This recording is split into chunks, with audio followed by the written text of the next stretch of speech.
नमस्कार, आप सभी का स्वागत है। निकाय चुनाव आ चुका है। नेताओं का वोट मांगने का सिलसिला चालू हो गया है। हालांकि यह चुनाव स्थानीय मुद्दे को लेकर होता है, परंतु इस बार बीएड सहायक शिक्षकों को निकालने का मुद्दा हावी है। सरगुजा संभाग में बीएड शिक्षकों का मुद्दा हावी होता दिखाई दे रहा है। इन स्थानीय युवाओं की बातें आप भी सुने। देखिए, आपको भी पता है पिछले लगभग 40-45 दिनों से दिसंबर से जो बीएड सहायक शिक्षकों का जो प्रदर्शन चल रहा है वो तो सरकार देख ही रही है और हम लोग लगातार हर गतिविधि कर चुके हैं। लगभग हम लोगों ने दंडवत प्रणाम करके देख लिया, हम लोगों ने सीएम के सामने गुहार करके देख लिया, हम लोगों ने जो वित्त मंत्री हैं ओपी चौधरी जी उनके सामने अपनी बात रख के देख ली, लेकिन सरकार का जो रवैया है वो बेहद निराशाजनक है। सरकार हमारे बारे में सोचना ही नहीं चाहती। सरकार का बस ये मानना है कि ये सिर्फ 3000 परिवार हैं, लेकिन भैया हम 3000 परिवार नहीं हैं, हम 3 लाख परिवार हैं। आपको हम बता दें कि 3000 परिवार, अगर एक शिक्षक 100 लोगों के बराबर होता है, वो आने वाले निकाय चुनाव में, आने वाले विधानसभा चुनाव में हर गांव-गांव जाकर लोगों को भड़काएगा और ये बोलेगा कि बीजेपी शासन को वोट ना दें।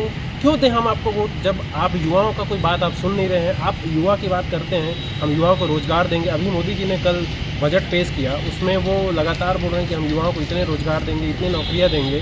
भाई, जिसका रोज़गार लगा है उसका तो आप छीन ले रहे हो, तो हम कैसे विश्वास कर पाएँ कि आप युवाओं को रोज़गार दोगे आने वाले समय में?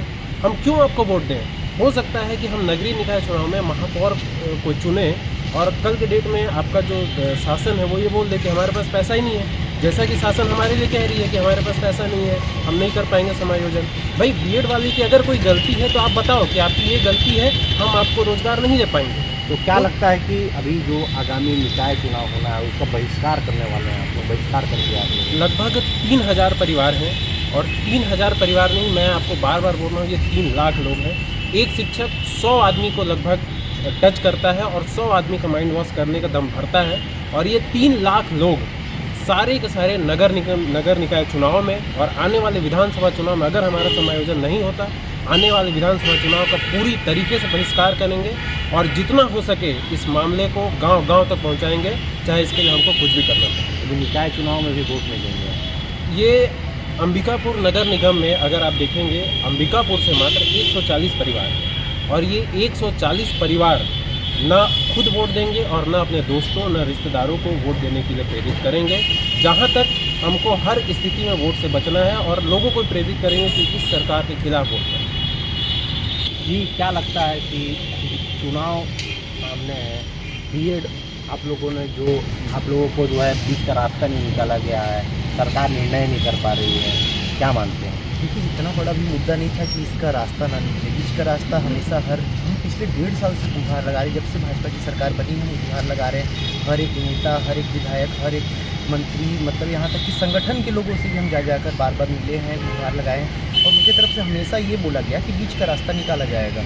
और 1 जनवरी को जब हमको टर्मिनेट कर दिया गया, बताइए 1 जनवरी का दिन, जो जब पूरी दुनिया खुशियाँ मना रही थी, 3000 परिवार दुख मना रहे थे कि छत्तीसगढ़ में 3000 लोगों को टर्मिनेशन लेटर मिला था। और उसके बाद जब हम आक्रोशित हुए और उसके बाद तब हमारे लिए एक कमेटी का गठन किया गया, जो 3 जनवरी के लिए किया गया कि हमारे लिए खाना आपूर्ति के लिए शायद एक कमेटी बना दी गई है। अब सोचिए, अगर ये मुद्दा इतना ही था, अगर सरकार हमारे लिए इतनी संवेदनशील थी तो ये कमेटी 6 महीने पहले बना लेती, ताकि आज हमारे लिए इसका जो भी था कमेटी का वो आ जाता, समिति का जो भी वो सिफारिश, उसको पालन कर लेते। अब ये कमेटी बनाई गई है, क्या ये नौकरी के बदले नौकरी देने के लिए, कि नौकरी के बदले कुछ टालने के लिए बनाई गई है कमेटी? का तो कोई कुछ समझ नहीं सकता। क्या आज जो लोगों का जो सैलरी आता था, जिससे उनका जीवन यापन होता था, अब वो क्या कमेटी का रिपोर्ट से जो अपने माँ बाप का इलाज करा रहे हैं, घर का खर्चा जिससे चल रहा था, वो कमेटी का जो 5 सदस्यीय कमेटी बनी है, उस कागज़ को कहीं जाकर दे तो उससे खर्चा चलेगा क्या? नहीं चलेगा। तो सरकार को ये चीज़ को समझना पड़ेगा कि इन अभ्यर्थियों की कहीं पे भी कोई भी गलती नहीं थी। कल की डेट में ऐसे में फिर कौन सरकारी नौकरी पे भरोसा करेगा? अगर आप आज की डेट में कोर्ट केस का एक लाइन लास्ट में लिख देते हैं, किसी भी नोटिफिकेशन में जो भी वैकेंसीज आ रही हैं सब में लिखा हुआ है। अभी एडीओ का पद आया है, उसमें भी नीचे लिखा हुआ है सुप्रीम कोर्ट का एक कोर्ट का वो जिक्र किया गया है डायरी नंबर। तो अब जब उसका फैसला आएगा तो क्या अब एडीओ में जो लग जाएंगे उनको निकाल दिया जाएगा? ये तो एक शुरुआत हो गई है कि मतलब सरकारी नौकरी में लोग लगे और उनको फिर कोर्ट का वो देकर निकाल दिया जाए। तो इस चीज़ के लिए सरकार पे हम कैसे, सरकारी नौकरी की विश्वसनीयता पे कैसे विश्वास करें लोग? हम 3 साल 4 साल तैयारी करते हैं तब जाकर कहीं एक पद पाते हैं, और उस पद को पाने के बाद आपको कोर्ट का डिसीजन आ गया है ये बोल के आपको अगर हटा दिया जाए तो फिर, और सबसे बड़ी बात ना कि हम सुप्रीम कोर्ट या हाई कोर्ट के जज को वोट तो नहीं करते हैं, हम तो वोट सरकार के लोगों को करते हैं। अगर हमारे साथ कुछ ख़राब डिसीजन आया है तो सरकार को हमारे साथ एकदम खड़े होना चाहिए, लेकिन सरकार हमेशा सरकार का जो रवैया अभी तक रहा है बहुत दुखद है हम लोगों के लिए। पूरा परिचय आपको बताइए। मैं अमित कुमार सिन्हा, मैं सहायक शिक्षक के रूप में सूरजपुर में पोस्टेड था और मैं यहाँ अंबिकापुर का निवासी हूँ। क्या लगता है कि राज्य सरकार जो है लगातार बीच का रास्ता निकालने की बात तो कर रही है लेकिन बीच का रास्ता नहीं निकाल पा रही, तो क्या लगता है कि सरकार केवल छलावा और सिर्फ छलावा कर रही है आप लोगों को? शुरू से सरकार ने यही कहा है कि हम बीच का रास्ता निकालेंगे। बार बार हम लोग सीएम साहब से मिले, उन्होंने कहा, पीठ थपथपा करके कहा कि आपके नौकरी से किसी को नहीं छीना जाएगा, तो रोजगार की बात है। तो परंतु 1 जनवरी को हमको टर्मिनेट कर दिया। यह जब सारी दुनिया खुशी मना रही थी तब बीएड सहायक शिक्षक दुख मना रहे थे। हमने हमेशा यही नारा लगाया है कि सरकार पे भरोसा है, परंतु हमने सरकार पे भरोसा किया, सारे मंत्रियों से मुलाकात किया।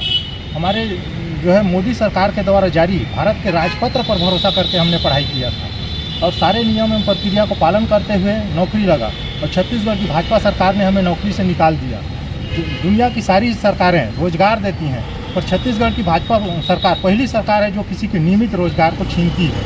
हमें आज भी सरकार पर भरोसा है और समायोजन करने का रास्ता बिल्कुल है। सारे अधिकारी बोल रहे हैं कि समायोजन करने का आपका रास्ता है, बस सरकार की इच्छा शक्ति की ज़रूरत है। देश के प्रधानमंत्री और जो राष्ट्रपति उनसे क्या कुछ अपील रहेगी? हम देश के प्रधानमंत्री और राष्ट्रपति से यह अपील रहेगी कि जो एनसीटी ने गजट बनाया उन्हीं के शासनकाल में बनाया और कोर्ट में अपनी ही कमेटी के रिपोर्ट को प्रस्तुत नहीं कर पाए, तो क्योंकि कोर्ट ने मांगा कि मिनट टू मिनट कब कमेटी की बैठक हुई, एक बैठक का डाटा नहीं प्रस्तुत कर पाए, इस वजह से कोर्ट ने ऐसा फैसला दिया है। और कोर्ट ने हमेशा सुनवाई के दौरान नरेंद्र कुमार व्यास जी बोले कि इनके लिए क्या रास्ता है सरकार के पास, तो सरकारी वकील वहाँ पे चुप रहे। उन्होंने साफ शब्दों में कहा कि किसी को नौकरी छीनना किसी समस्या का समाधान नहीं है, इनको क्यों ना बाई मीडिया आप 6 to 8 में भेज दें। वहाँ पर भी सरकारी वकील चुप रहे। सुप्रीम कोर्ट में हमारे हाफ आवर के बाद शासकीय वकील गायब हो गए। जज साहब पूछते रहे वेयर इज नटराजन, उनका पता ही नहीं चला कि कहाँ चले गए सुनवाई के बाद। तो सीधा सीधा सरकार ने बीएड सहायक शिक्षकों के साथ नाइंसाफ़ी किया, इनका पक्ष कोर्ट में सही तरीके से नहीं रखा, इसलिए आज ऐसी स्थिति निर्मित हुई है।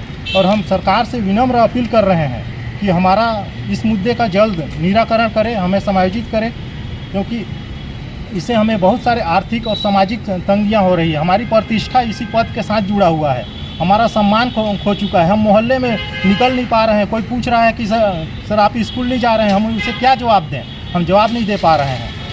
इसलिए सरकार से निवेदन है कि हमारी समस्या का जल्द निराकरण करें। ठीक है, परिचय बताइए। मैं सद्दाम हुसैन, अग्रसेन वार्ड अंबिकापुर से हूँ। मैं एक बीएड सहायक शिक्षक हूँ और सूरजपुर में पदस्थ हूँ।